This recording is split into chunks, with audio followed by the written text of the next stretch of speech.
राधे राधे प्यारे भक्तों। हरीश की एक पत्नी थी जो बहुत बोलती थी और वह उसके ज्यादा बोलने से बहुत परेशान था। हरीश को पता चला कि जंगल में एक महात्मा आए हुए हैं। वो अपनी पत्नी को उनके पास लेकर जाता है और कहता है कि मुनिवर कृपा करके आप इसे समझाइए, ये बहुत बोलती है। मेरे मना करने के बाद भी इसका दिन भर इसका मुंह चलता ही रहता है। मैं इसे कितना समझाता हूं कि कम बोलकर चुप रहना सीख, लेकिन नहीं, और हर बार इसकी वजह से लड़ाई होती है। महात्मा मुस्कुराए और बोले, मैं तुम्हें इस बात को एक कहानी की मदद से समझाता हूं। मेरे गुरु का एक शिष्य था जो बहुत बोलता था। वह हर समय इधर उधर की बातें करता था और कभी शांत नहीं रहता था। जब वो दान लेने के लिए जाता तो हर घर से एक नई कहानी लेकर आता और आश्रम के दूसरे शिष्यों को सुनाता, और एक शिष्य की दूसरे से बुराई करता, चुगली करता, और दूसरों के सामने अच्छा बनने का प्रयास करता, और खुद के मुंह से ही खुद की तारीफ करता रहता। और वह हमेशा खुद को गुरु के सामने सबसे बुद्धिमान और उत्तम साबित करने का प्रयास करता। वह खुद को सभी शिष्यों से अलग और श्रेष्ठ मानता था। उसका कहना था कि मैं एक अमीर घर का बालक हूं। अगर मैं चाहता तो एक आरामदायक और सुविधाओं से भरा जीवन जी सकता था, लेकिन मैं वह सब छोड़कर यहां आ गया क्योंकि मुझे खोज करना है, खुद को जानना है, जीवन को जानना है। एक दिन गुरु ने आश्रम के सभी शिष्यों को बुलाकर कहा, आप सभी को अगले 1 महीने के लिए कोई ना कोई संकल्प लेना होगा। इससे आपकी संकल्प शक्ति मजबूत होगी और आप में आत्मशक्ति का संचार होगा। आप सभी अपने सामर्थ्य के अनुसार कोई भी संकल्प ले सकते हैं, और यदि 1 महीने से पूर्व आप में से किसी का भी संकल्प टूट जाएगा तो वो अपनी पुरानी दिनचर्या में वापस आ सकता है। सभी शिष्यों ने अपनी शक्ति के अनुसार संकल्प लिए और गुरु को अपने अपने संकल्प के बारे में बताकर वहां से चले गए। लेकिन वह शिष्य जो खुद को सबसे अलग दिखाना चाहता था, वह सीधे गुरु की कुटिया में पहुंच गया और बोला, मैं कोई छोटा मोटा संकल्प नहीं लेना चाहता, बल्कि खुद की ही तरह एक महान संकल्प लेना चाहता हूं। कृपया आप ही बताइए मुझे क्या संकल्प लेना चाहिए। उसकी ये बात सुनकर गुरु मुस्कुराए और बोले, क्या तुम मेरे द्वारा दिया गया संकल्प पूरा कर पाओगे? क्या तुम्हारे लिए उसे पूरा करना संभव होगा? शायद नहीं, वह तुम्हारे लिए संभव नहीं। तुम उसे पूरा नहीं कर पाओगे, इसलिए तुम खुद ही कोई संकल्प ढूंढो।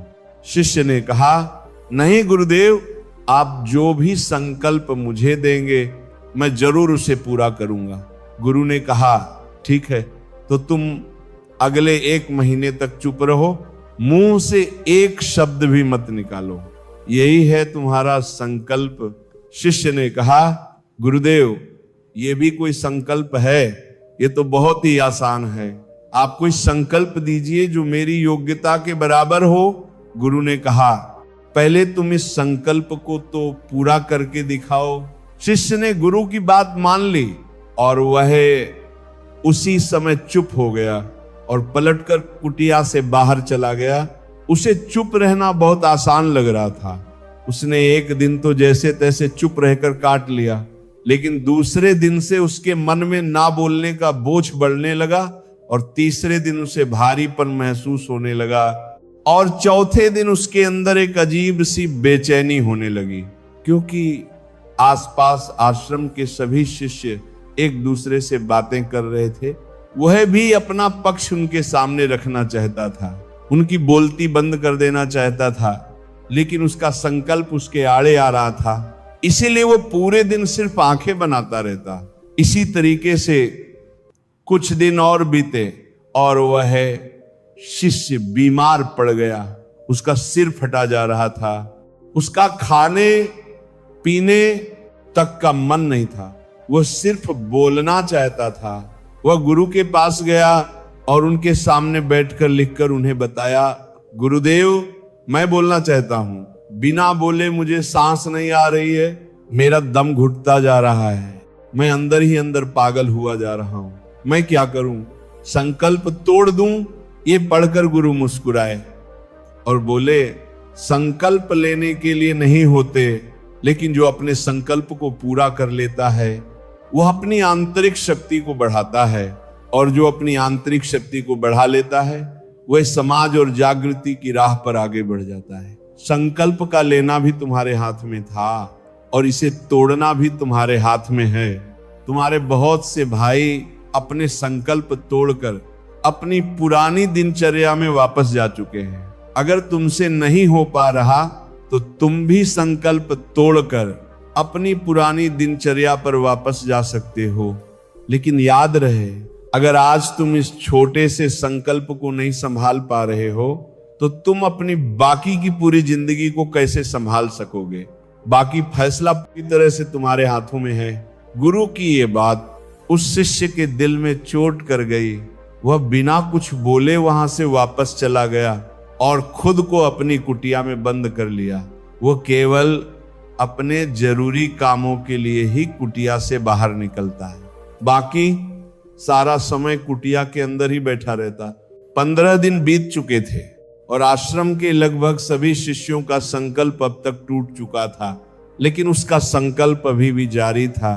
संकल्प लेने के बाद से अब तक उसने एक शब्द भी नहीं बोला था। सारा आश्रम हैरान था कि इतना बोलने वाला इंसान इतना चुप कैसे हो सकता है। 15 दिन पूरे होने के बाद वह दोबारा अपने गुरु के पास गया और लिखकर बताया, गुरुदेव, मैं बाहर से तो चुप हूं, लेकिन मेरे भीतर बहुत सी आवाजें हैं, बहुत सी चीख पुकार और बहुत सी शिकायतें हैं। मैं अंदर ही अंदर बात करता रहता हूं। मेरा मन तरह तरह के प्रश्न पूछता है। मैं बाहर से जितना मौन हूं, भीतर से उतने ही शोर शराबे से भरा हुआ हूं। क्या इस तरह से मेरा संकल्प अभी भी जारी है?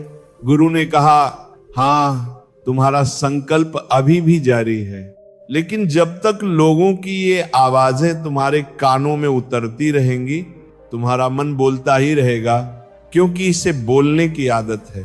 तुम भले ही बाहर से चुप रहो, लेकिन भीतर ही भीतर बोलते रहोगे। तुम्हें इन बातों से, इन आवाजों से दूर जाना होगा।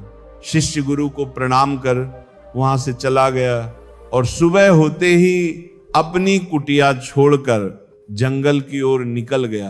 कई दिन बीत गए, संकल्प का समय भी पूरा हो गया, लेकिन शिष्य लौट कर नहीं आया।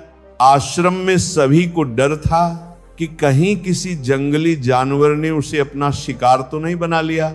उसे ढूंढने की बहुत कोशिश की गई, लेकिन वो कहीं नहीं मिला।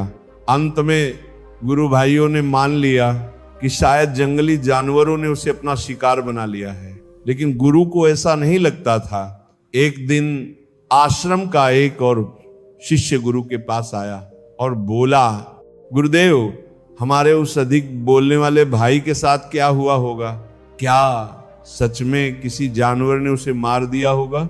गुरु ने शांत स्वर में कहा, हो सकता है जानवरों ने उसे अपना शिकार बना लिया हो, लेकिन उसके न लौटने की एक दूसरी वजह भी हो सकती है। शायद उसे वह मिल गया है जिसके लिए वह गया था। शिष्य ने पूछा, गुरुदेव, क्या ज्यादा बोलना इतना हानिकारक होता है? गुरु ने कहा, इंसान के जीवन के बहुत से दुखों में से एक दुख यह भी है कि वह कभी चुप नहीं रह पाता। वह हमेशा कुछ न कुछ बोलता ही रहता है। सिर्फ हमारे बोलने के कारण हमारे आधे से ज्यादा दुख पैदा होते हैं। हम में से कोई भी चुप नहीं रहना चाहता। हम बस सामने वाले को सुना देना चाहते हैं। जो भी हमारे मन में है सब निकाल कर उसके मन में बैठा देना चाहते हैं, उसे समझा देना चाहते हैं कि देख, तू गलत है और मैं सही हूं। इसी तरह सुनने और सुनाने का यह खेल पूरी जिंदगी चलता रहता है, और इस नासमझी में हम अपना समय, अपना जीवन, अपनी समझ और सबसे महत्वपूर्ण अपने वे कीमती पल जो जिए जा सकते थे, जो अनुभव किए जा सकते थे, जिनमें आनंद पाया जा सकता था, सब कुछ खो देते हैं। और बदले में हमें मिलता क्या है? कुछ भी नहीं। इसके सब व्यर्थ, सब बर्बाद। शिष्य ने पूछा, तो फिर इसका समाधान क्या है? गुरु ने कहा, पूरी जागरूकता के साथ अपने विचारों को देखना, यही एकमात्र तरीका है सारी मानसिक समस्याओं से बाहर आने का। वर्तमान में रहकर चिंतन करना, पूरी जागरूकता के साथ अपना काम करना, जिंदगी में चमत्कारिक बदलाव ले आता है। गुरु को प्रणाम कर वह शिष्य वहां से चला गया। 3 महीने बीत गए, लेकिन उस शिष्य की कोई खबर नहीं आई। सबने उसके लौटने की उम्मीद छोड़ दी थी। लेकिन एक दिन वो अचानक आश्रम लौट आया। अब वह वही इंसान नहीं था जो यहां से गया था, वह कुछ और ही बन चुका था। उसके चेहरे पर गहरा ठहराव था और आंखों में एक अद्भुत शांति। गुरु भाइयों ने उसे घेर लिया, बातें करने लगे और वह भी उनसे बात करने लगा। लेकिन अब उसके शब्दों में जल्दबाजी नहीं थी, उसके हर शब्द में सुलझाव था, मधुरता थी और गहराई थी। और तभी वह सीधा अपने गुरु की ओर बढ़ा। उसने गुरु के चरण छुए और कहा, गुरुदेव, क्या मैं अब भी मौन हूं? क्या अब भी मेरा संकल्प जारी है? गुरु ने कुछ देर तक शिष्य की आंखों में बहुत ध्यान से देखा और कहा, हाँ, तुम अब भी मौन हो। तुम्हारे मुंह से एक भी शब्द निकल नहीं रहा और तुम्हारा संकल्प अभी भी जारी है। शिष्य ने कहा, गुरुदेव, जब मैं आश्रम से गया था तो मैं मुंह से तो चुप था, लेकिन मेरे अंदर बहुत सी आवाजें थी, मन में बहुत से प्रश्न थे और वो बंद ही नहीं हो रहे थे। तो मैं जंगल में चला गया इस उम्मीद से कि वहां मुझे शांति मिलेगी और मेरे मन की बकबक कम हो जाएगी।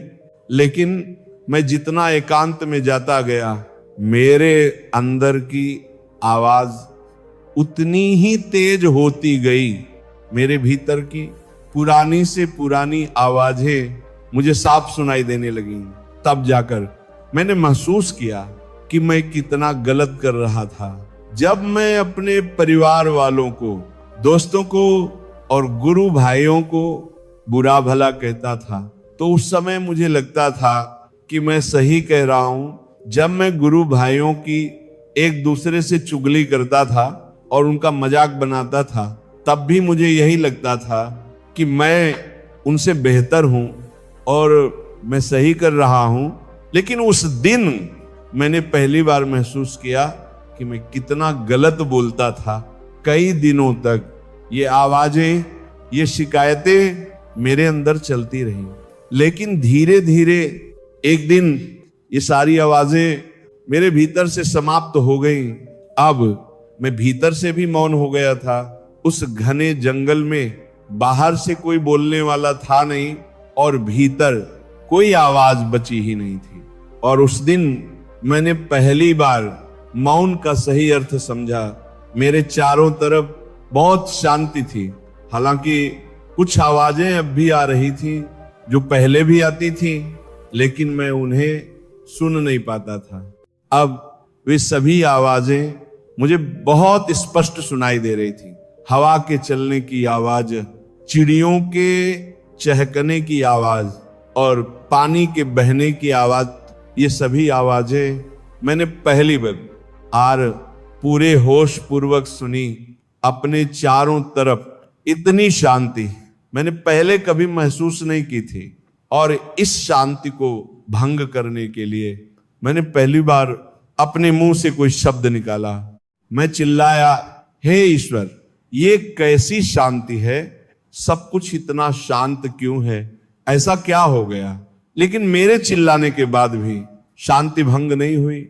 सब कुछ पहले जितना ही शांत था, बाहर भी और भीतर भी। हे गुरुदेव, मैं अपने गुरु भाइयों से बात करता हूं, मैं आपसे बात करता हूं, मैं बोल रहा हूं, मैं चल रहा हूं, मैं सब कुछ देख रहा हूं, लेकिन मैं अपने भीतर एकदम एकांत में हूं, मौन में हूं।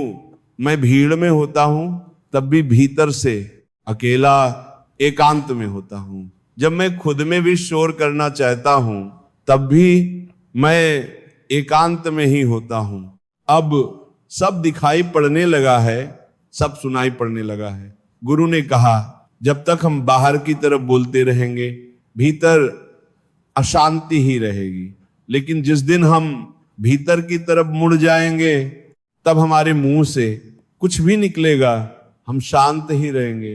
दुनिया में जितनी भी बुराइयां हैं उनमें से ज्यादातर हमारे बोलने से ही उत्पन्न होती हैं, क्योंकि हम चुप रहना नहीं चाहते। हम जितनी जरूरत है उससे कहीं ज्यादा बोलते हैं। हम सामने वाले को सुनना नहीं चाहते, बल्कि उसकी बोलती बंद कर देना चाहते हैं, उसे समझा देना चाहते हैं कि मैं कौन हूं, मैं क्या कर सकता हूं। और यही हमारी जिंदगी का मकसद बन जाता है। हमारी सारी ऊर्जा व्यर्थ के बोल में बर्बाद होती रहती है। इसी तरह समाज में लोगों का जीवन दुखों से भर जाता है, क्योंकि लोग हमेशा एक दूसरे को सुनाने में लगे रहते हैं, कभी एक दूसरे को सुनना नहीं चाहते, समझना नहीं चाहते और चुप रहना तो उन्होंने कभी सीखा ही नहीं, क्योंकि चुप रहना उन्हें छोटा महसूस करवाता है। दुनिया की लगभग सभी लड़ाइयों का कारण हमारा बोलना ही है। इसीलिए हमें सिर्फ उतना ही बोलना चाहिए जितना जरूरी हो, क्योंकि व्यर्थ का बोलना ऊर्जा को नष्ट करना है। और यही बोलना हमें कभी अपने भीतर की ओर लौटने नहीं देता, क्योंकि ये हमें हमेशा बाहर की ओर खींचे रखता है। और बाहर है ही क्या इस संसार के अलावा। लेकिन अगर अपने भीतर के संसार की ओर मुड़ना है तो इस मुंह को बंद ही रखना होगा। इसीलिए जितने भी बुद्ध हुए, जितने भी आत्मज्ञानी हुए, वे सभी एकांत की ओर भागे, ताकि उन्हें ज्यादा ना बोलना पड़े, ज्यादा ना सुनना पड़े। वे एकांत में रहे, शांत रहे, और इसी वजह से आसानी से भीतर की यात्रा कर पाए। लेकिन अगर कोई चाहे तो इस संसार में रहते हुए भी एकांत में रह सकता है, शांत रह सकता है। बस इसके लिए उसे अपनी ऊर्जा बचानी होगी, वही ऊर्जा जो अब तक वह अपने व्यर्थ के शब्दों में बर्बाद करता रहा था। दोस्तों, इस कहानी की सीख यही है कि व्यर्थ का बोलना ऊर्जा को नष्ट करना है। ज्यादा और अनावश्यक बोलना हमें खुद से दूर करता चला जाता है। व्यर्थ बोलना ही हमें